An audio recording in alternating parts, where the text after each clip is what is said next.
It is August 28th. Happy Friday, Minot sports fans. To the podcast, always working inside the KMSU studios, talking Minot sports. Welcome. You have certainly found your way whenever and wherever you are listening. Just like the MSU Athlete Series, I'm also proud to announce now we have an MSU Coaches Series.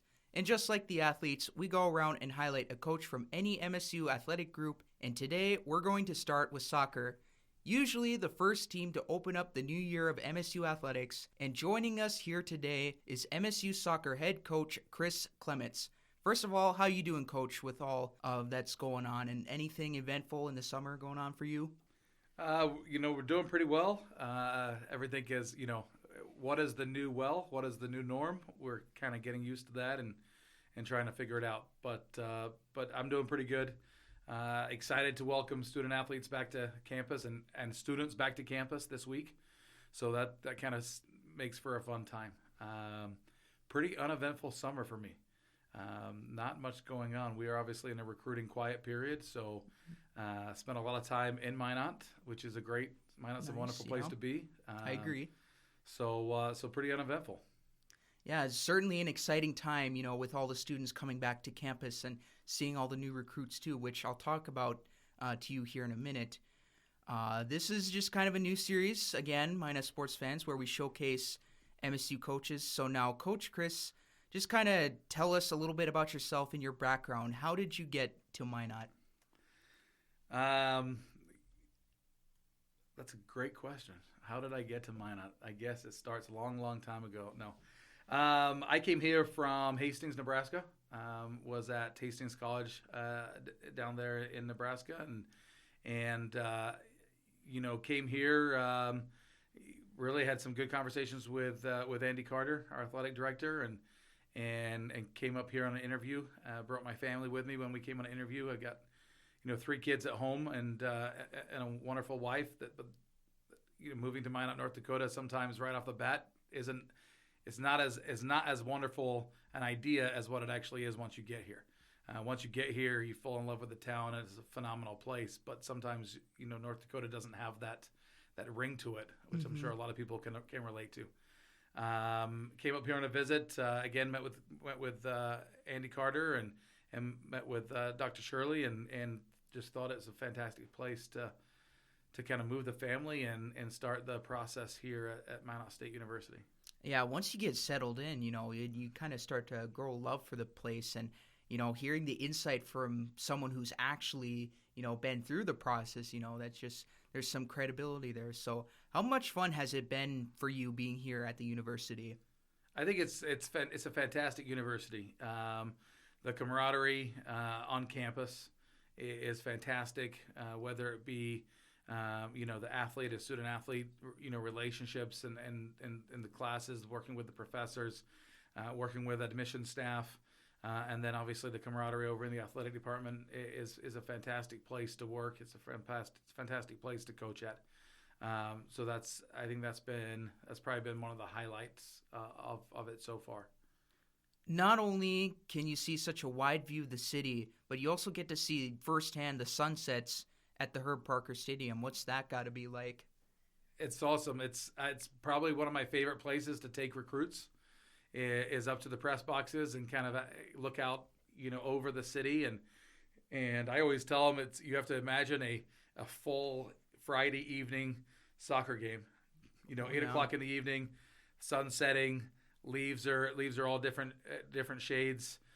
It's probably one of the best places to be at Minot State. Now, I always remind the players, you're going to be on the bench looking the other way, so we don't get to enjoy it always as actual, when we're on the field. But I think it's a phenomenal place to watch soccer games. Perfect timing with the seasons changing, usually in the fall, and like you said there. How did it end up being soccer? Just the usual passion for the game? How did you get to it? Yeah, so I'm originally from England. I lived in England till I was 16 and then moved over here. And so for me, we call it football, obviously.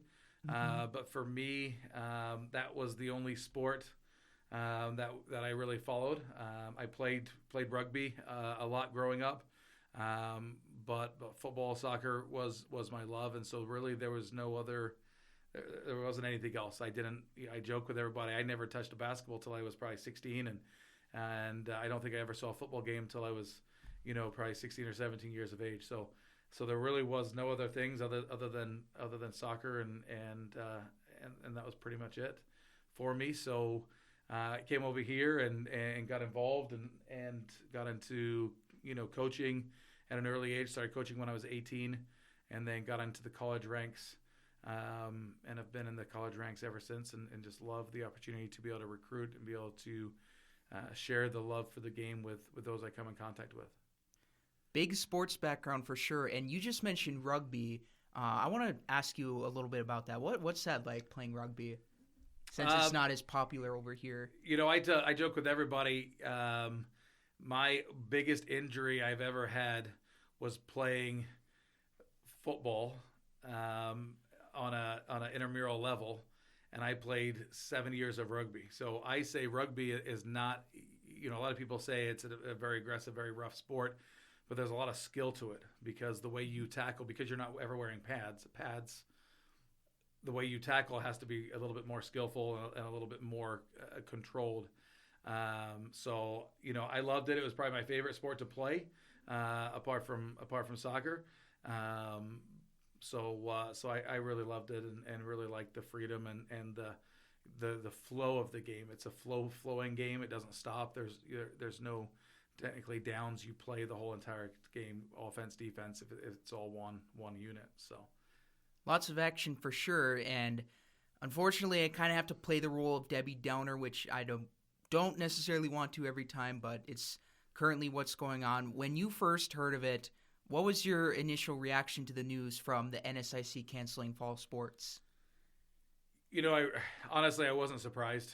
Obviously, the NSIC tried to hold on for as long as possible, and so a lot of other conferences, a lot of colleagues that I'd spoke to, had already gone through it, and they always joked with me saying, it's just a matter of time before it happens to you guys. Obviously, disappointment.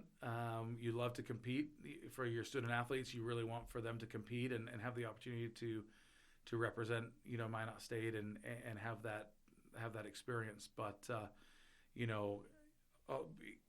positive of the time we have now to improve and to get better, and to kind of take the program back to the level it's been at in the past. Yeah, so there are some positives to it. I recently had Shane Ladaghi come in, and he spoke on of because you guys we're all in the same position pretty much. So it's using that time to get better for sure. And even with that happening, how are you still able to keep it positive with the team and keep them kind of on their toes a little bit? So for us, it's a journey that we start on. Our journey is to build a team to compete for a national championship. That's what we're trying to do. With us having so many new players this year, it's a great opportunity for us to truly use this time to create the culture we want, both on the field and off the field, and also to create a style we want in order to play. There are advantages to being able to train and not have games get in the way, and that's really how we're looking at it.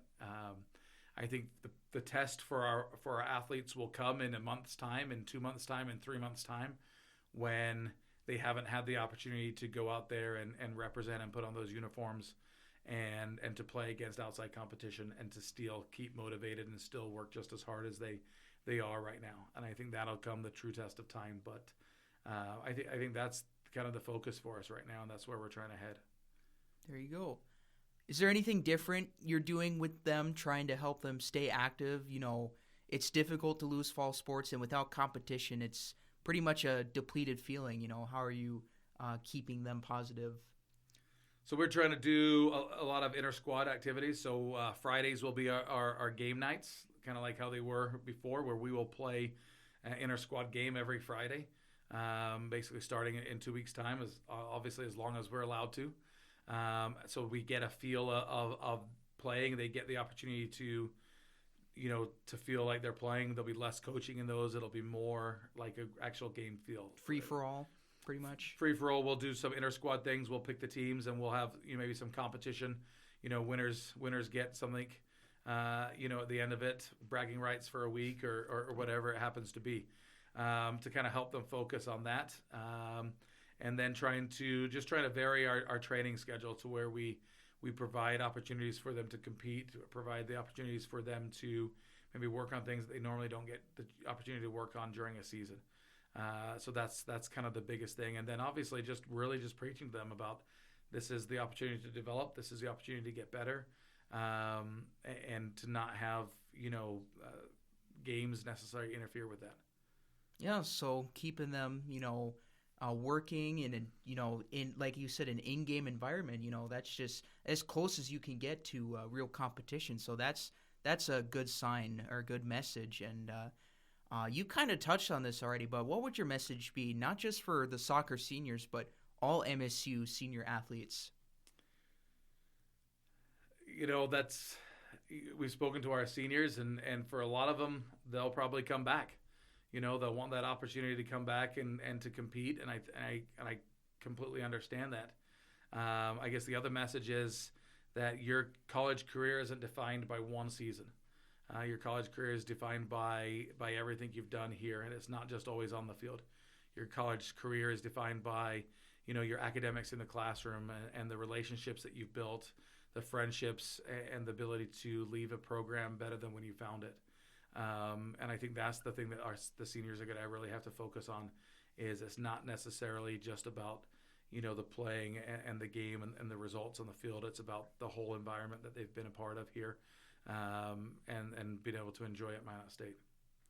I want to move over to the current state of the team. You guys just had media day, although quite a different feel to it. What was it like participating in this year's version, and did it have some normalcy to it? I think it did. I think for our players, I think it was great to put the uniform on, and to feel that you're still part of a college program, and there's still a lot of great aspects to it. Obviously, everything is done with social distancing, and you get a picture taken and you put your mask on, and you kind of go stand in your area. That's the difference, but I think it was great for them to be together, whether it be done in a larger environment where they're socially distancing on the gym floor now rather than in a hallway, to provide that social distance. But I honestly think they loved it. You love putting the uniform on, you love getting your picture taken, you love the feeling that, oh, hang on, we are still part of the team, we are still at a college program, we're still here to do something special and be a part of something special. So I think that's been a big factor to having the media day. Talking about new players, and I guess some current ones apply to this topic too, but there seems to be a lot of diversity and foreign connection. What are your thoughts on that, and how much of an impact has it been for this team? What's it like coaching them? I think it's been a great impact. Obviously, bringing we're diverse here at Minot State University, especially on the soccer program. We're from all over the country and all over the world, and I think that's provided a great opportunity because soccer is something different to everybody. And it's a great opportunity to share that, what it is to you with those teammates, and to understand that. Bringing players in from other parts of the world just adds to that diversity, adds to that experience, and kind of helps make that a well-rounded program and a well-rounded team. I think obviously it's created other issues, with everything going on. COVID's affected the world in multiple different areas and multiple different ways over the last 6 months. And so be able to come together and see those differences, but also see similarities is extremely important. One of our players was talking to me the other day about how they sat with 2 or 3 of their roommates, and they were talking about everything from politics to food and everything. And it's amazing how many similarities they had together, even though they were all from different places. We've got was 3 different countries were represented in that conversation, but yet they had so many similarities together. I think it's great to remember that, we're all from different places, but we're all wonderful people, wonderful humans, and we have so much in common together. And I think that's pretty awesome to think of. So I think that's one of the big things it brings to the program. Good to see them building connections with each other. And I like to talk about local athletes on here because obviously there's already a connection with them to Minot or the state of North Dakota. And for the team trying to keep local athletes at home or close to home, you got Sydney Dollinger from Bismarck Legacy, Brooklyn Casey, and Sophia Lewis from Minot High. Those are the only three I know off the top of my head. But just tell us, what's that like to be a coach for the hometown kids? I love coaching hometown kids because, you have the opportunity to watch them grow as players a little bit more, to see them around. They can come to campus and watch games. Last fall they came to a lot of games, and it was great to be able to see them and interact with them. So I think it's a great opportunity for our local kids to be able to kind of come to an environment that's close, that may feel a little bit more like home for them, and to be a part of it. I don't know how well they like being coached by me. That'd be one of your other podcasts when you can speak to a student athlete. But for me, I think it's a great thing to be able to have those local kids stay home, and we'll always continue to try and have one or two every year come in and make a difference, and I think that's important. Going back to Shane Ladegi, when I had him on here, he said something, sometimes they put the test to the kids, saying how much they enjoy being coached by these guys. And you definitely make a good point there. When you look at the team as an overall group, do you feel there's a lot of potential to do some damage in the NSIC division when you guys will be able to play again after having what seemed like a down year last year? Yeah, we obviously, we're a very young team last year, and we're probably just as young this year. So we have 13 freshmen and then 5 transfers. So that's a young team really to kind of grow. So I believe having this opportunity to spend the time together and build the relationships and build the philosophy on the field that we want to build is going to be extremely important to us, so that when we can step on the field and represent Minot State, that we're further along. There's a huge learning curve that comes from your freshman year to your sophomore year, and your sophomore year to your junior year. And so, we're going to get a lot of those out of the way and have a lot of athletes that will still have, 4 years or 3 years left to play when it's all said and done. So hopefully they'll be with us for those years and help us win a lot of games. That's going to be key, growing the veteran leadership there. And with that, bridging into my next question, what do you guys hope to accomplish during these unique set of circumstances? And then beyond that, what are some expectations? So really, we're trying to meet with every individual player, and we're trying to set individual goals for what they want to accomplish this year. Some of it may be working on confidence. Some of it may be working on work rate consistency. Some of it may be more tactical aspects of helping them read the game better in pressure moments. But apart from those individual things, a lot of it comes down to building a culture. We want a culture where we know with a surety every single time we step on the field that we can win, and that's what we're building, and that's the culture we're seeking for, is that true belief. And then also on top of that, trying to build a family environment where there's trust and there's openness and the ability to be able to support and criticize each other in order to make each other better. And I think those are probably the biggest areas that we're really trying to focus on. Winning culture pays off, certainly. And what did you see, if anything, from last year's team where you kind of noticed that there's something positive to look forward to, if there's anything? I think we had a short spring because obviously it was cut short, but we actually started training early. We started training in February, and so we actually had 4 or 5 weeks. We even got a spring game in last year, and I think if you ask that question to our players, the players saw that the hard work and doing it the way that we're doing it is paying off and is really building rewards and dividends kind of going forward. And I think that's the huge thing, is that they really started working harder. As soon as the season was over, they really engaged and really bought into working hard and putting forth the effort and training at a higher, more consistent basis. And I think we saw that in the spring. And I think that's what the team is really believing and is still driving them to kind of go forward. And so I think that's going to be the biggest thing for us is keeping that belief and keeping that drive kind of going forward throughout the whole year. What do you want them to get out of each day? Like, what is the message you want the team to leave with every day moving forward?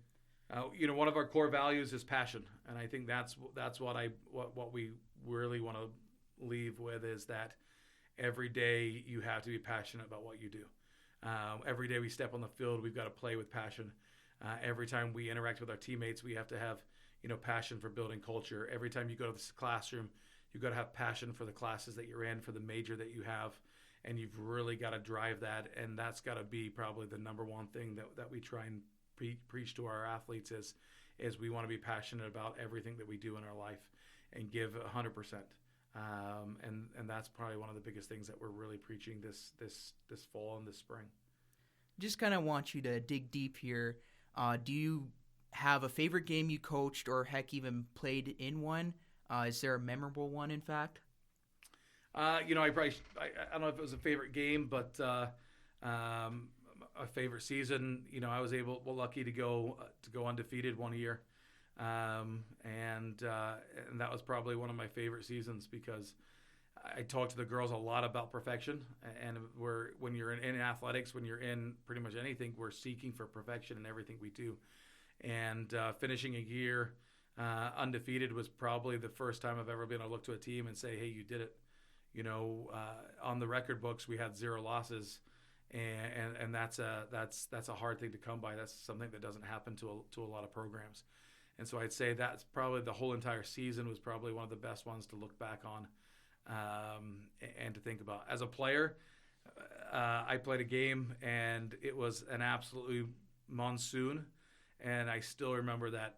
There's nothing like, just playing a hard-fought game in ridiculously bad weather, and knowing that you're fighting for that result in everything that you do, and so that one always sticks out to me. My shoes ripped open on the side because they got wet, and so I just remember at halftime just grabbing tape and just wrapping it around my cleats to try and hold my shoes on, and just loved every minute of it. So I think for me, those are probably both two of the memorable moments that I can remember. Hectic times, but also some good memories to look upon. Well, we recently had Creighton Bachmeyer on here to talk about the Minot High boys team and their season preview. With the high school athletics in full force here in town and around the state, does that kind of give you guys a chance to sit back and maybe do some scouting for a bit? Hopefully, they still have games going on by the time girls soccer begins. Is that in your guys' future plans at all?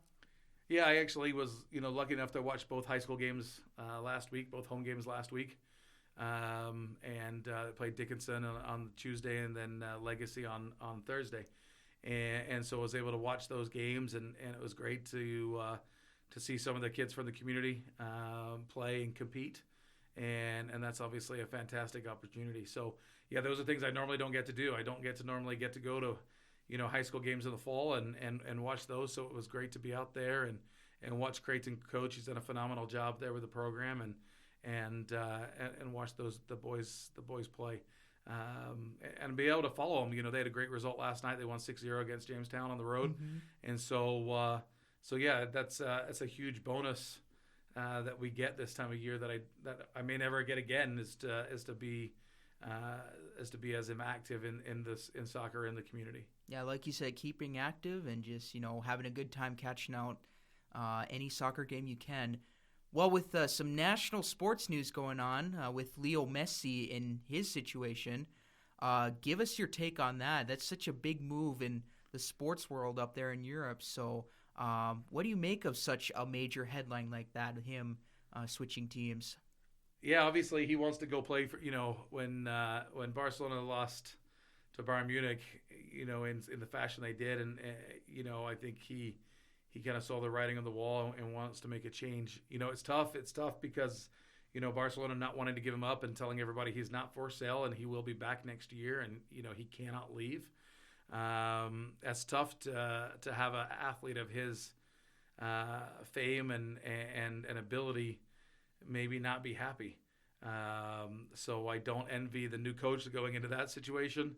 And then obviously for Messi's, got a couple more years left, probably playing at a high level, and he wants to, play for a team that's going to compete and not be in a rebuilding year.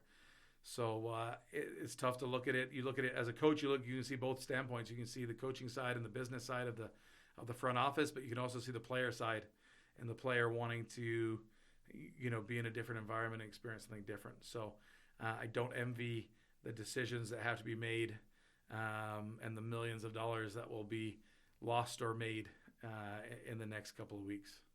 Oh, yeah, certainly.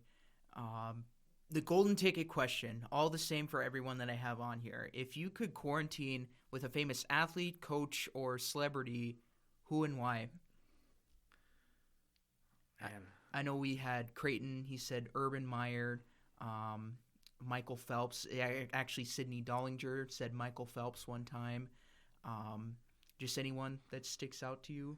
So I guess this is twofold. So I've been lucky enough in my career to spend a couple of days with Pele, Nice. one of the greatest, and listen to his stories. And I've also been lucky enough to spend some time with Sir Alex Ferguson. And so I guess I'm gonna cheat, and I'm gonna say I'd like to be in a room with Pele and Sir Alex Ferguson, quarantining, and to hear the stories that those two people would probably talk and discuss. So if I can cheat a question and I'll pick two, that would probably be the two that I'd like to be with. Hey, those are good picks for sure. Yeah. Coach Clements, thank you so much for making the time to be on the podcast today. Is there anything else you'd like to mention on here real quickly? No, just everybody be safe.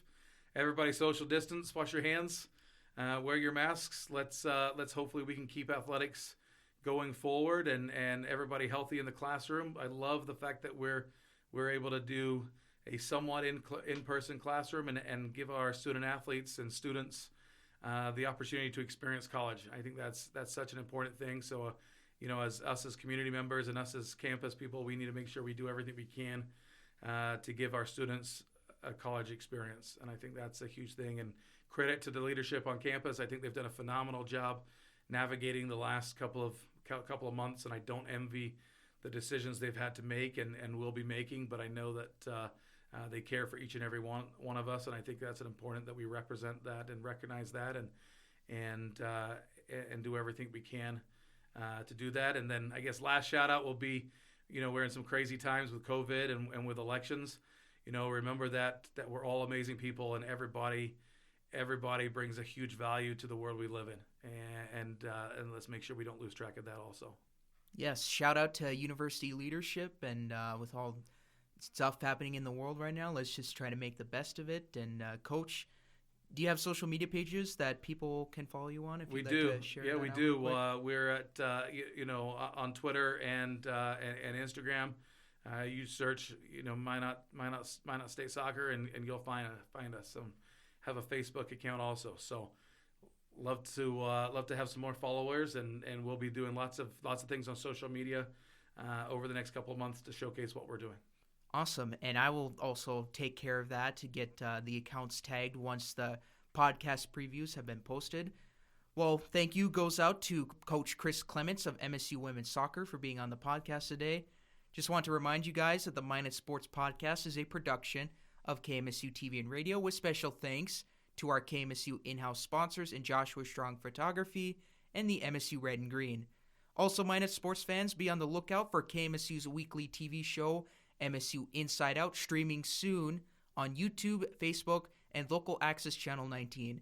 You won't want to miss the latest news, weather, and sports updates going around Minot State Campus and the city of Minot. Once again, a big thanks to Coach Clements. I'll talk to you guys later. Hope all of you are able to catch the Minot High Magicians football season opener. Let's all wish them a good luck as they start to get things going. You guys take care and have a good weekend.